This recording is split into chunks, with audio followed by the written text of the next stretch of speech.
Live from Studio A. I'm in Douala. My name is Gienda. Belgian Blanche King. Today is October 1, 2020.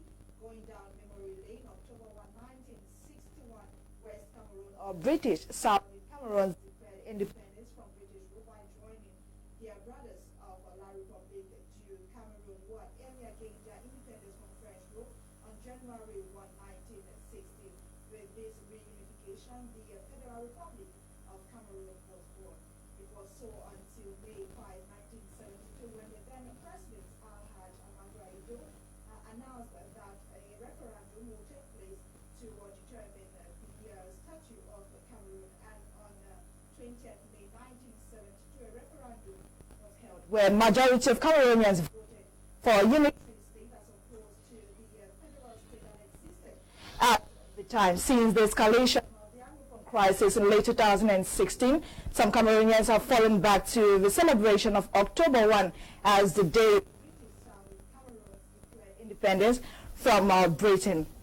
Mind you, Cameroon still operates as a unitary state. By implication, Cameroon is one and indivisible. And on this day, we revisit activities in major towns in the turbulent regions. Our reporter in the southwest region, chief town of Kmer, in Kumba, chief town of Kmer, tells us that economic activities grounded the individuals or inhabitants led to calls for ghost towns imposed by separatist fighters to observe today's report.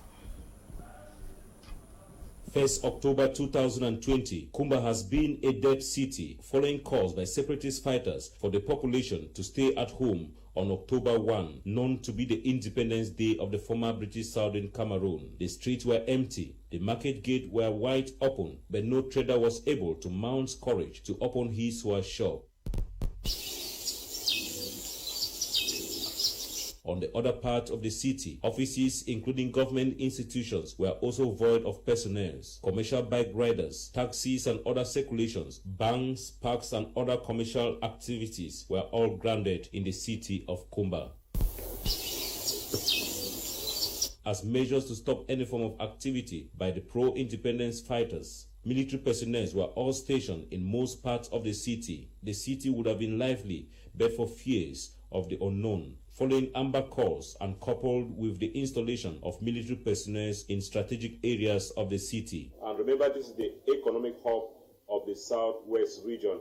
And it should be noted that the separatists had called on persons in Kmer division and the southwest region to stay at home on this particular day believed to be commemorated as the Independence Day of the former British Southern Cameroon. So this particular day, streets are completely empty here in the green city of Kumba. 1st October 2020, economic activities grounded in Kumba, chief town of Kmer. Let's now visit our correspondent in Boya, Moki Jobe Regan. He was in Boya, Mamu village and Tiko subdivision. He compiled the following. Today, the 1st of October 2020 in Boya, the political capital of the southwest region of Cameroon, My Media Prime Television started its activities at the famous class quarter at about 8 a.m. Here in class quarter, some people could be seen on the street, some taxis were spotted, some business places were open to commence business activity. Descending class quarter to Moliko, the business center of the town of legendary hospitality, was dormant in terms of business activity. At the Mile 70 Motor Park, at about 9 a.m., the park was very quiet and very deserted. From the Mile 70 Motor Park to Mamo village, where hundreds of youth were arrested before this day, we were welcomed by silence and greeted by bird. As villagers are now taking refuge in the bushes. That is the situation out here in Mamo. At press time, Boya, southwest regional capital, was progressively getting busy as doors and windows of business places were open, hitch-free. At about 1 p.m., My Media Prime Television was in Mutengene, in Tiko subdivision. Business activity were dormant but security forces was top on the agenda as forces of law and order could be spotted at every corner, Kumba ready for the protection of citizens and their property. This is the runabout in Mutengene. We are heading to Tiko in no distant time. Signing off from Mutengene to Tiko, the town is still deserted as business center were still closed. In Tiko municipality, the main streets are deserted and business centers all closed. I am standing at the Tiko runabout. Behind me is the road leading to the littoral region. Today, the 1st of October 2020, my Media Prime visited Mamu village, my 70 Motor Park, and other neighborhoods in Boya subdivision. Make a stop at Mutengene, and now I am signing off from Tiko subdivision. For my Media Prime Television, I am BrigadeAntiSardinard. Thanks, Jobe Moki Regan, though many hold that the day be celebrated to commemorate the independence of British Southern Cameroon or West Cameroon. Others think that the celebration of October 1 doesn't have a place in a united Cameroon. Away from that, a 17-year-old girl has been confirmed dead in Lokpom Douala, littoral region of the country. Medical reports confirm she was drugged and raped before her death. She was found near a construction site in the Lokpom neighborhood. Details with Audrey Zatsa in the following report. This is Minette Fotsing, 17-year-old, allegedly drugged and raped by some unidentified lads, which has led to her demise. The BBC graduate had left the West region on Sunday, 27 September, to live with her elder brother at the Lokpom neighborhood in Douala 5 subdivision to pursue her studies this academic year. But on Tuesday, 29 September, after being found lying helplessly in an uncompleted building, Minette is rushed to the hospital by her elder brother and will pass away the next day. Her family members and doctors in charge believe that she was a victim of a collective rape. In tears, her elder sister recounts the story. J'étais à la maison à 21h, c'est ma grande soeur qui m'appelle. Elle me dit, marchez vite, Minette est aux urgences. Je sors de la maison, j'arrive à l'hôpital, l'enfant est en train de taper le corps. Et il y a le liquide là qui coule de ses fesses et tout. Another family member equally gives an account. Donc maintenant, on pense que bon, on voit le liquide sortir. On pense que bon, elle a fait même l'avortement. On arrive à l'hôpital, on fait le test de la grossesse. On trouve que ce n'était pas l'avortement. Qu'on avait carrément sonorisé partout. Des deux côtés, ce n'était pas une personne. Donc c'était quelque chose qui n'était même pas bien à voir. Dr. Gilles Frank Chamou, the medical doctor in charge, reveals his diagnostic. Je découvre qu'au niveau de la filière génitale, il y avait présence de sécrétions d'aspect visqueux, lactescent. Donc la nature de la sécrétion était question d'analyser au laboratoire avant de pouvoir déterminer quelle nature est réelle. Secondairement, je retrouve également la présence de sécrétions au niveau de la région périanale. The family members are still in total shock as investigations have been opened to clarify the circumstances that have led to Minette's death.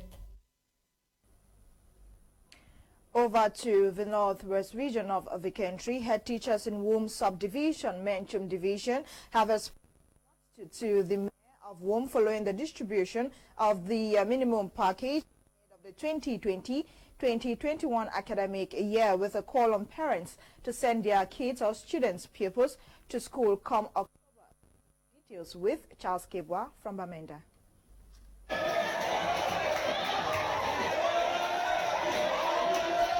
Head teachers in Womb subdivision, Menchum division of the Northwest region, have expressed gratitude to the mayor of Womb Council, Drambong Antonimvu, following the timely distribution of the paquet minimum ahead of the 2020-2021 school year. In fact, the minimum package this year, it has come timely as compared to other years. It has come when schools are going to begin. I want to tell you that because of this, we are going to do our best to mobilize, to convince the parents so that on the 5th of October, when schools are about to start, I think that my school, GS Group, is going to start.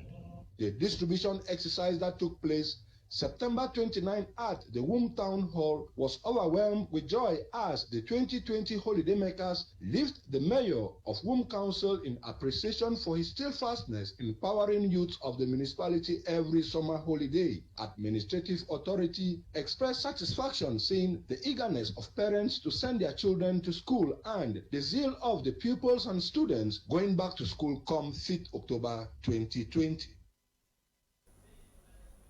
Ahead of the start of this academic year, the Ministries of Education and the Ministry of Communication have taken into consideration some key measures to ensure the safety of learners as they resume classes amidst COVID-19. This was disclosed after a joint interministerial press conference which was held recently. Details in the following report with Dolingande.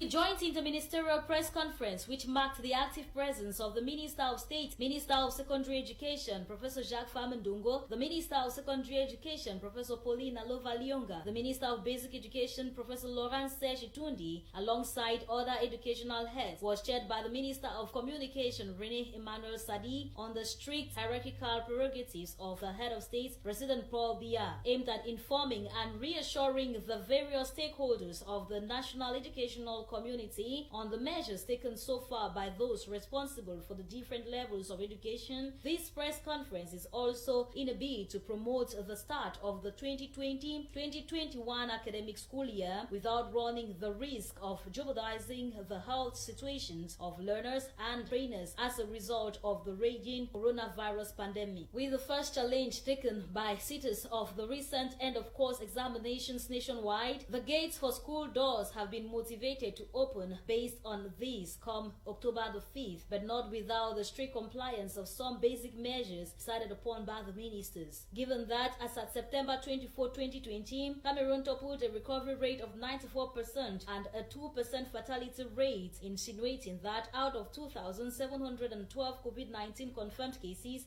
19,444 people had recovered, with 418 deaths. This was the backdrop for which the relaunch of the academia call was made. In light of this data, following high instructions from the President of the Republic, His Excellency President Paul Biya, all authorities must uphold to these appropriate barrier measures to ensure children's safety in school. As to that which concerns the basic education, 3 pedagogical innovations have been adopted, namely the need for blended learning, which emphasizes on the flipped classroom method of teaching in which pupils will be classified into groups to be done in schools and at home with the support of teachers and guidance. Distance learning and daily teachings will also be adapted to the special context. The same applies to secondary education, wherein both the health and educational term will apply. Distance learning will compensate lessons not taken in class. With regard to higher education, the 2020-2021 academic school year will be structured around the 3 watchwords prescribed by the head of states, namely quality, assurance, professionalization,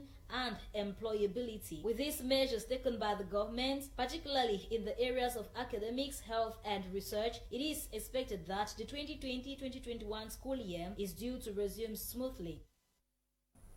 Some primary school pupils in the French and English subsections of education, particularly class 1 and 2, will this new academic year receive some textbooks for free donated by the government of Cameroon with the help of the World Bank. Eileen Sama reports. The concerned textbooks are English, French, and mathematics to be distributed to 13,000 establishments across the country to primary school pupils of CIL and CP classes of the French subsystem, as well as class 1 and 2 of the English subsystem of education. This information was disclosed by the Minister of Basic Education, Laurent Serge-Itundi, during a press briefing recently in Yaoundé. Meantime, the Ministry of Basic Education will as well distribute 2 other complementary textbooks for the same classes and in priority education zones, that is the East, Adamawa, North, and Far North. These include Science and Technology and Computing textbooks, making a sum of 5 school books for priority education areas and 3 books for the rest of the national territory. Minister Laurent Serge Etondingwa also revealed government's plan of assisting refugees in Cameroon with additional stocks of textbooks to be made available for the basic education section this school year and also for the 2021-2022 and 2022-2023 academic years. Some disabled persons living in Kumba have received basic food items donated by an organization charged with empowering people living with disabilities. Our reporter, Tamfu Sidwan Dimbia, was part of this event. He compiled the following. Persons living with disabilities in Meme Division will henceforth carry on smiles on their faces following the launching of a disability inclusion organization in the town of Kumba. More Action for Disability Inclusion, created to champion the cause, ensure inclusion and fight for all the rights of the persons with disabilities. Reason why, after proper consultations, the organization was launched in Kumba, where most persons with disabilities have over the years been marginalized. Though there are humanitarian NGOs present on the ground with humanitarian assistance, persons with disabilities do not have access to that assistance. They are limited because they cannot walk, some cannot see, some cannot hear, and so they don't have access to the humanitarian aid. The ceremony also saw the distribution of bags of rice, groundnut oil, soap, and other assorted food items to over 50 disabled persons in Meme Division. According to the country director, they will continue to empower persons with disabilities in other communities around the country to ensure that their rights are fully served to them. And today, what you see here today is only a starting point. From here, we plan to move into more actions because our interest is to identify more persons with disabilities, especially those that are displaced. To Takan Ayok, the president of Close the Gap Association, working in collaboration with MADI, will be of greater interest and help to the disabled. We want to make with disability to have a good change and make a heaven for many persons living with disability. On her part, the Chief Executive Officer of Lilian Dibo Foundation says it is time for persons with disabilities to stand up and prove their efficiencies. Because we believe in the potentials of persons with disabilities, we don't look at the physical output, we look at what they carry, because your ability makes the way for you. The CEO of More Action for Disability Inclusion is the Renee. So sincerely thank you for the work of your heart. The launching coincided with the birthday of the founder and CEO of MADI, Mr. Rene Monene Ote. Happy birthday to you. Education Professor Narcisse Moelle-Kombi, officials of the Cameroon Professional Football League. This was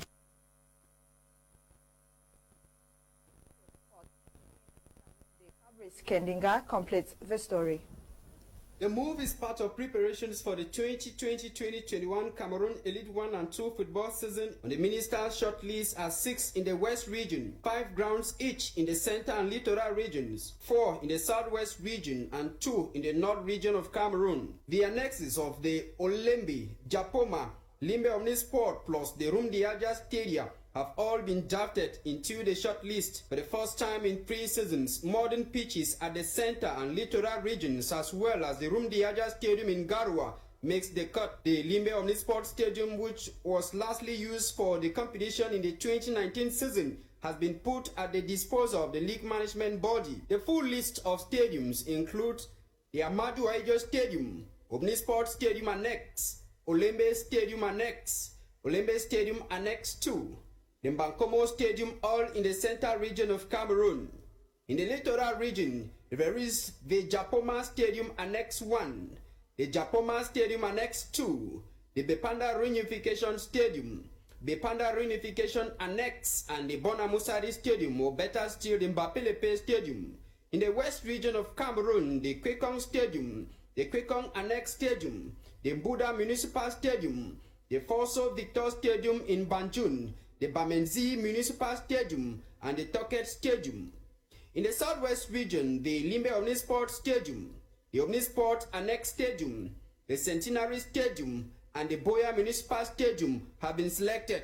Up north, the Rumdiaja Stadium and the Rumdiaja Annex Stadium in Garua have been chosen. The minister, however, fails to point out when the COVID-19 prevention measures, which restricted the practice of football in the country, will be relaxed or completely taken off. In addition to these playgrounds, clubs that own and previously used their grounds like Young Sports Academy of Bamenda, UMS of Lum, Stade Wenat of Melon, Ofta of Kribi will stay at home for home games in the upcoming season. This move is far from indicating a ceasefire, as the Cameroon Professional Football League Management Body and the Cameroon Football Federation have reached cutthroat scenario in their verbal and legal battles. For now, Cameroon risks having a virgin football season. I'll be with you tomorrow at 6:30. God willing, for another edition of Prime News on my Media Prime Duo. To join my Prime at 6:30 Cameroon time, the news was produced by Ewane Airline Olinga, coordinated by Lasha Kingsley. My name is Genda. Stay tuned at 7 p.m. Prime Hour will be live. Good night.